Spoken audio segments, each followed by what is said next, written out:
2, 1. Hey everybody, how you guys doing? So it has taken me a couple of days to do this, but this over here is the meat that we marinated just a couple days ago. We sear the meat and then put it inside the kombucha, and after that it takes 1 day to make the dish. One extra day is not gonna hurt it. But right over here, I didn't use kombucha, I used Chicha de Jora. That's the original dish. It is called cilantro lamb stew. That's the original. There's no lamb here. I use chuck. Chuck meat is a great replacement for any time that lamb is required. This has been marinating, and now I'm gonna continue the dish that we prepared to do. So I have some onions already chopped, and these onions I'm gonna start frying them. My oil is nice and hot. Just barely turn it off so I know that it's gonna sizzle in there. We always wanna make sure to start food in a heavy bottom pot. And this heavy bottom pot has a little bit of oil already. I drizzle a little bit of canola oil, and I'm gonna add approximately 1 cup of onion. That's more like, that's 1 cup of onion. So, little tips, little secrets for you guys. When you're cooking onions, you put the onions in hot, make sure it's sizzling, make sure you're over high heat, and then I'm gonna grab the salt and I'm going to add a pinch of salt. Half an onion, my other half an onion. A pinch for every half an onion. Now, my onions are going to cook here. They're going to have nice flavor because they have the onion, the salt, but they're also going to cook faster because the salt is going to remove the water out of the onions, helping them cook faster and kind of sweat in there. Now, if you're close by to your pot, I will leave it over high heat and be stirring constantly. But eventually you have to let the onions cook in a little bit of a medium heat. Now, I can lower the heat right now. And if I want this to be even faster, I'm going to cover them up and add a drop of water. So I'm gonna grab some water from my fridge. This is awesome, I can do this. Because I just need a tiny little bit. The low heat is gonna help them steam a little bit. I can do that in this dish that it's more of a stew. But some other times when I want the onions to really caramelize really well, I have to just turn down the heat and wait that 20 minutes that it takes. This right now is just gonna take roughly 5 minutes. So from here, I leave this going and I'm gonna show you on the table what I have. Well, the rest of the onions for another recipe, and I'm gonna show you the ingredients that are going to go into the recipe. I have ají amarillo, or it's a hot yellow pepper paste. And the hot yellow pepper paste is based on a Peruvian ají that is very, very nice and yellow. This ají dries in the plant and it's completely dry, like the Mexican chilies that you buy at the store. So you soak it and you paste it. Same thing with the red chili. The red chili in Peru is called ají colorado.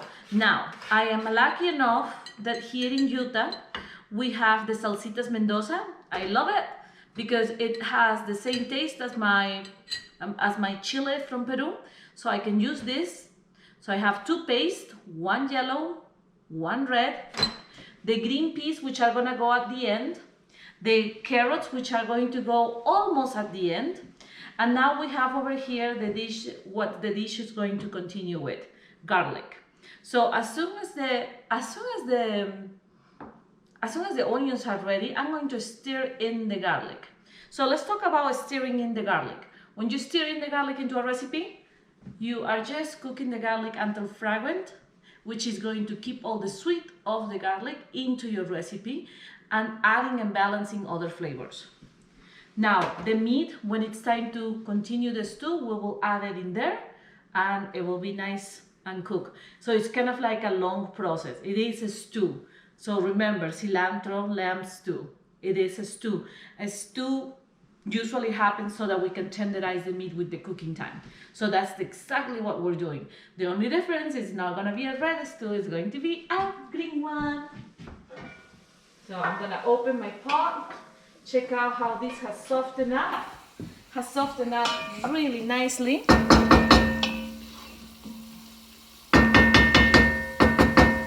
But this still looks crunchy, so I have to keep the lid on, keep sweating them a little bit.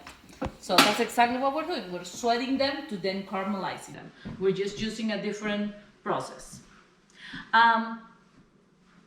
Now, the carrots, I cut them in half and then I slice them, peel them and slice them. I'm not gonna do this right now, but I already cut the onions and I'll just place you videos for cutting and doing all those things later on. I have the paste over here, and this is the green paste, which it contains cilantro, cumin, oil, garlic, the chilies. This you can prepare yourself with your blender. I will put you a link for this part as well, because that's a completely different thing. I'm going to just hold on for a minute. We will review this as soon as the onions are ready. You guys ready? Wait a second. All right, time's up. Open up your pot, always away from yourself. My onions are nice, soft, tender. They have done their process. So now I'm gonna pick up the heat. Now I need to caramelize them. So if you look at them, they have become softer. They don't have a crunch, but they also don't have the color. I need to caramelize these to create a nice, what we call in my country, aderezo. In some other countries, it's known as sofrito. So I'm going to mix this over here. My heat is over high, so that means that that's gonna happen really quick. I'm just gonna make sure I push all of my onions down. Pushing, pushing, pushing. This is the base, this is the flavor that we're looking forward to. Yummy. Believe me, your house is just going to smell delicious. Now, I want to point out something. I'm already starting another one here. Same process, if you guys notice that. This time, it has a bay leaf. Usually when you're going to do beans or when you're going to do red sauces, you will start the same way and you will add the bay leaf. The bay leaf is going to give me some more sweetness into the onion. So it's gonna balance with more sweet. So those over here, the ones here are for my beans and this one is for my stew. And just keep caramelizing them.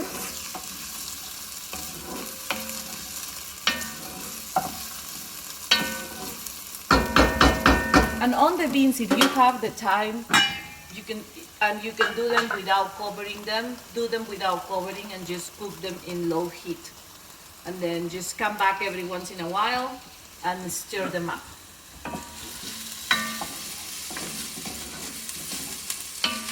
All right, I'm starting to see some color here. If you guys notice over there and over here, that's a little color that I'm looking forward to. I need this to be nice and caramelized.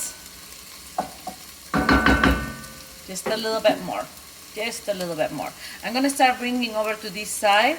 I'm going to bring the yellow paste. I'm going to bring the ají amarillo paste and especially the garlic.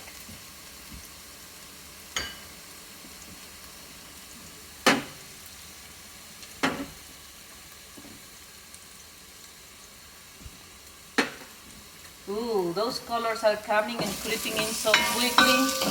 I'm looking for those darker caramelized colors.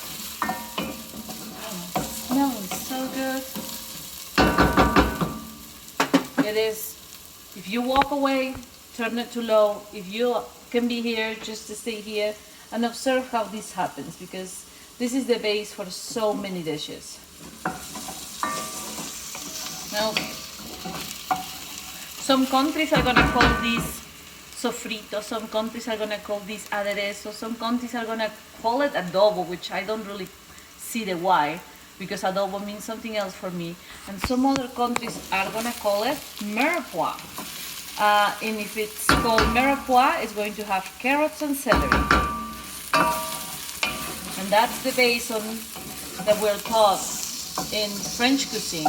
That's how we cook. That's what we start almost everything with a mirepoix, and then we move forward. But if you go to Spain, you're going to do sofrito, which is starting with an onion, and then you're gonna add peppers. It's gonna be like food history is so fun. But the idea here, please cook your onions. They need to be nice caramelized, and especially that crunchiness that onion has to be gone away when you're gonna make stews and soups.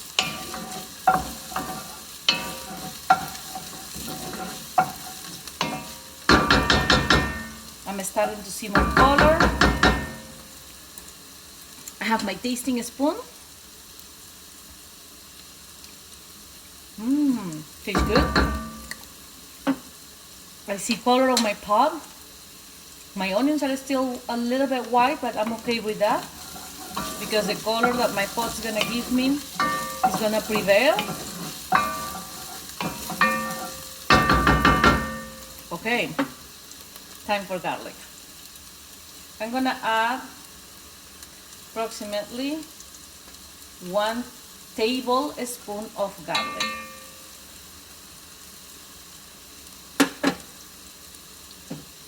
I'm going to stir the garlic in.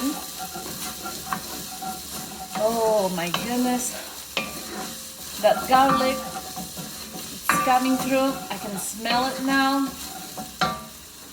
I'm gonna add 1 tablespoon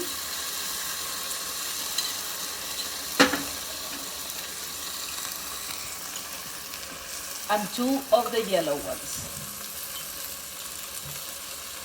Remember, I have been cooking for a long time. My tablespoon eyes are right there.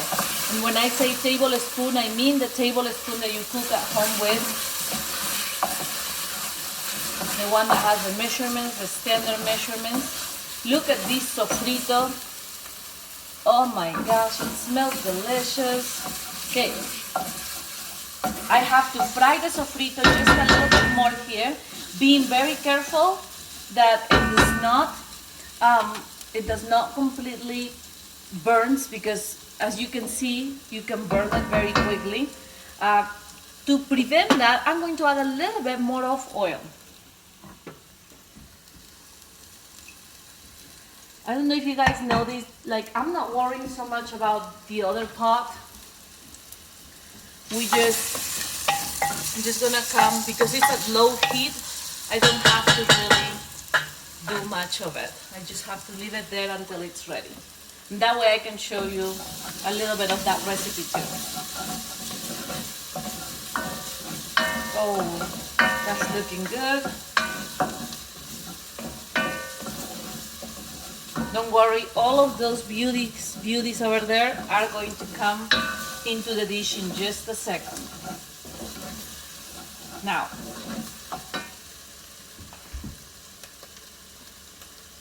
I'm gonna explain you why this dish name is called Seco. The translation for Seco means dry. Because the liquid that we're using, the liquid that was marinating here, it's a fermentation. When it's a fermentation, it's kind of like cooking with alcohol, and it doesn't have any water. So you're cooking with alcohol, so it's dry. So it's called Seco. So all I need to do is I need to be very careful at how I do this, because I want to put some of the liquid first. There we go. With that little bit of liquid, I'm going to deglaze the pan. See how I'm doing? In the short video that I did preceding this recipe, I show you how to deglaze the pulp after cooking the meat so that I can marinate with all that liquid. See that here? I gotta bring those juices, those pieces that were stick to the pan, those are my flavors. So I wanna make sure that I bring them in. That's the caramelizes the sugar. So I have to bring them in. There we go. See how I'm doing that? Just kind of cleaning with the pan. If it's burned, it's not going to work. But this was not burned. It was just a stick in there, caramelizing there. If it burns, sometimes we just have to start over because onions, when they're burned, they're bitter. We don't want to do that. Oh, look at that. Now I'm gonna continue to do this. Now be careful, all the pieces of meat go in. You don't see the green yet, correct? Don't worry. This doesn't need to be green just yet. I'm gonna taste the salt on the dish. Oh my gosh, it tastes so good. Okay. It needs a pinch of the salt. I also use sometimes this little spoon. I love wooden spoons at home. And that's about my pinch. If I put that here, you can, and then I come and grab like this, and I put it on my hand. It's about the same. Somebody actually in a class, somebody actually measured my pinch, and my pinch was measured into 1/4 of a teaspoon. Because I don't pinch like this, like when you pinch your sister. I pinch with all of my fingers. And just grab the salt. There we go. I'm gonna taste this again.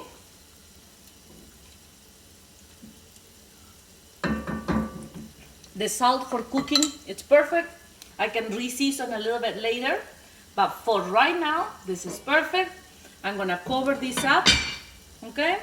And then when you cover this up, you will also wait until it boils, because we're going to stew, or sometimes it's called braising. Sometimes those two words get a little confused.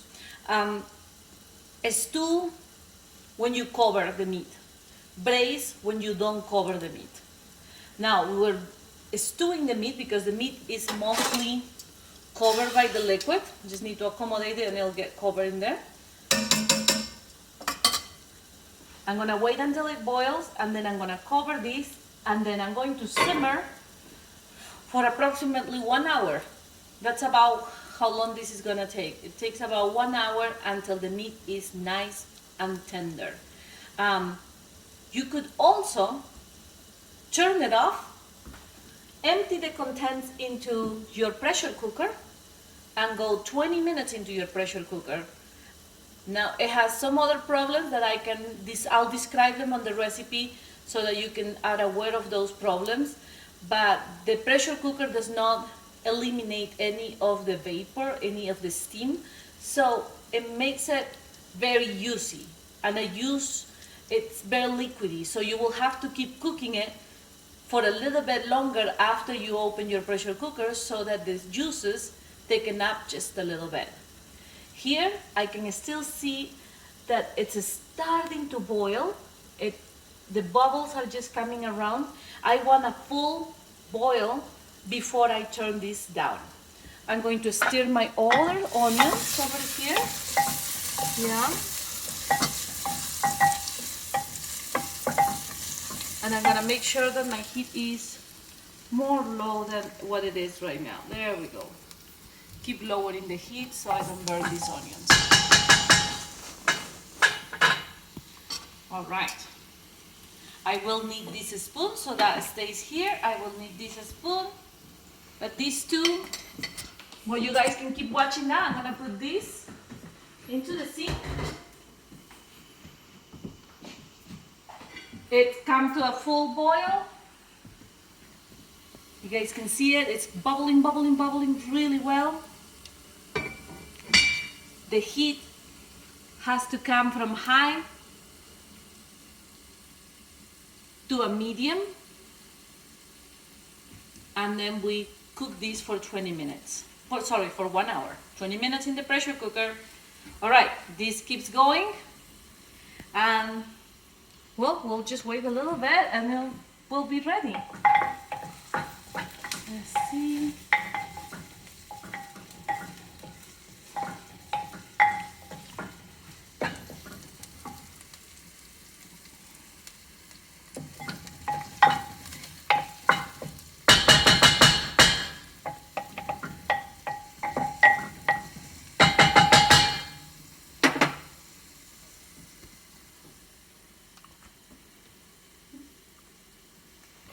All right, 1 hour has passed. I want you guys to observe something. It's nice and boiling.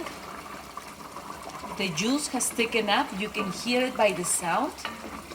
Also, I love to use this tool. It's a cake tester whenever I'm doing meats too, because that just pinching the meat, it's just gonna tell me that the meat's tender. So I'm gonna stir this up. If you need to add some liquid, do so, add some liquid. I'm going to be adding the carrots in. And I'm also going to be adding at this time the cilantro paste. Cilantro paste, I will put a link to the cilantro paste recipe. Now you guys can see how the color is changing to that green. The carrots just need about 3 minutes to cook. I'm gonna cover up the pot and go for 3 minutes there. Let's touch this pot over here. Our onions have caramelized. Remember, this one cooked a little bit different. In this one, we did not cover up the pot. We just put the bay leaf, the salt, we cook, but we are at the point that we need to add the garlic. I'm gonna add approximately 1 tablespoon of garlic. I'm going to stir in the garlic. I'm never gonna get tired of saying that. Stir in the garlic until fragrant. My heat is over medium. I'm gonna go to high. There we go. It is still not fragrant yet. I'm gonna show you over here the beans. The beans are canary beans or moyoba beans. You cook them on a pressure cooker, 1 pound, 8 cups of water, and 1 tablespoon of salt. If you have some pork or want some pork, you can add a little piece of pork belly and cook them for about 65 minutes on a pressure cooker, high pressure. So those are ready to go. Oh my gosh, it smells really, really good. But let's finish up this sofrito. Garlic is fragrant. I'm gonna put 4 tablespoons of ají colorado, or as we can say, salsitas Mendoza. I love trying to use local products, and I think that's a great local product. And on top of that, like I said, it replaces that Peruvian chili I use for these beans. Now I need to fry this really, really nicely so that it incorporates all the flavors. Now I have over here the cumin, which I'm gonna fry in there too to complete that sofrito. That's about 1 tablespoon. Don't you love it? I don't use measurements, but I do know that that's 1 tablespoon, and I'm sure of that. And I'm gonna do, that's about half a teaspoon. And I'm gonna crush it really good. If you add oregano into food and you're just throwing it in there, it's just like throwing it in there. The flavor is not gonna come through. You need to crush it really, really good. And I'm frying this. I really wish you guys could smell this. This is what we call the aderezo peruano, the Peruvian aderezo. It smells good. But I need to complete my 1 tablespoon. That's another one. Between every half teaspoon, that's 2 teaspoons now. And that completes my 1 tablespoon of oregano. Fry it in there really well. Because my onions are very nicely cooked, my aderezo, it's ready. I'm gonna grab my beans and I'm gonna start putting my beans in here. It's a little heavy, or I will turn that upside down easily, but it's a little heavy. Now the weight's lower. I'm gonna transfer this here.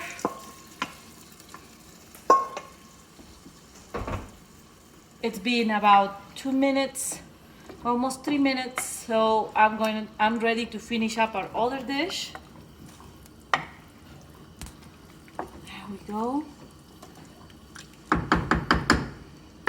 I'm gonna add some salt in here.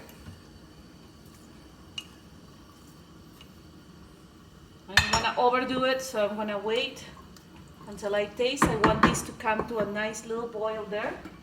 My pot here, ready. Oh my gosh, it is exactly what I was waiting for. I'm gonna turn this off.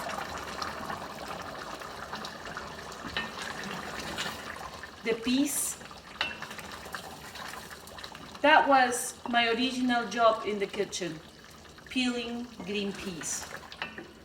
Oh my goodness. I gotta taste the salt on this.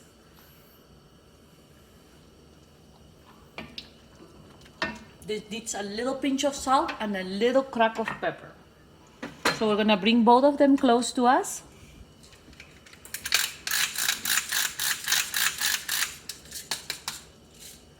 A little pinch of salt.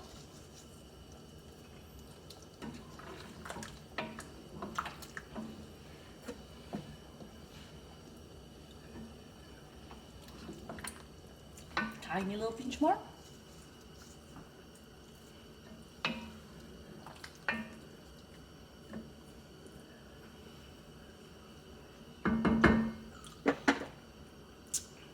This tastes awesome. If you guys can see, the juice is not liquidy. It is somehow thick.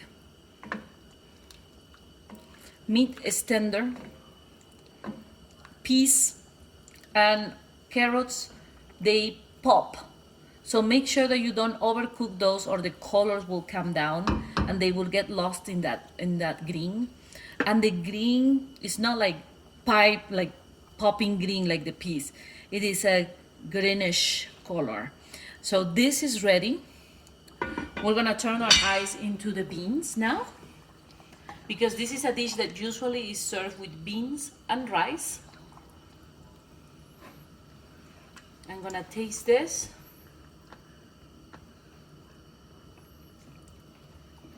The flavor is great. Needs a little salt, but this needs to get warm and ready.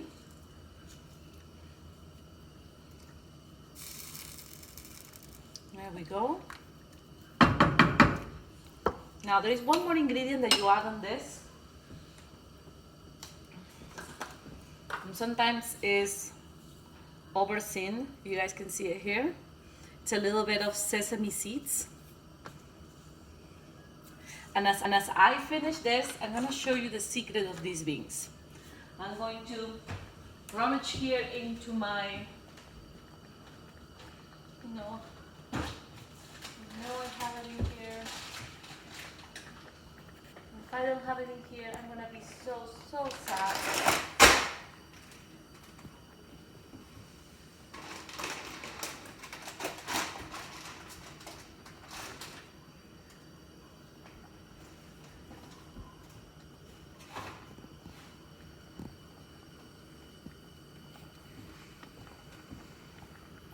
Well, guys, it is a sad day in this world. I don't have the other ingredient. It was the tahini paste. You add just like a tablespoon of tahini paste in here. right at the end of making these beautiful beans. It thickens up everything and it gives it a great flavor. But the sesame seeds will have to do. Are you guys ready to see this plate coming together?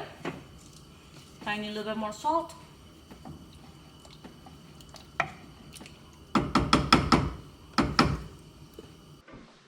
All right, here is the first plate I got, and this is the second one. I wanted to show you two ways. One, when I have no time, and one when I have time. Notice that the rice is molded. I use just a Pyrex, just to cup my rice, but it makes it look more beautiful, I think. This one over here is just made home style, and this one will be kind of like restaurant style. Well, I hope you guys really like this video. I'm trying my best to learn how to work this out.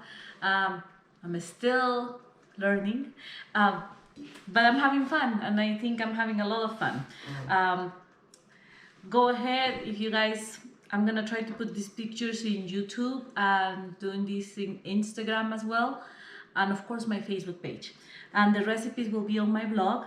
And comment if you want the recipe of the beans, and I'll send you the link because it's already on my blog since a long time ago. All right, so, well, it's dinner time. I think my husband is really hungry now. So I'll see you guys next time.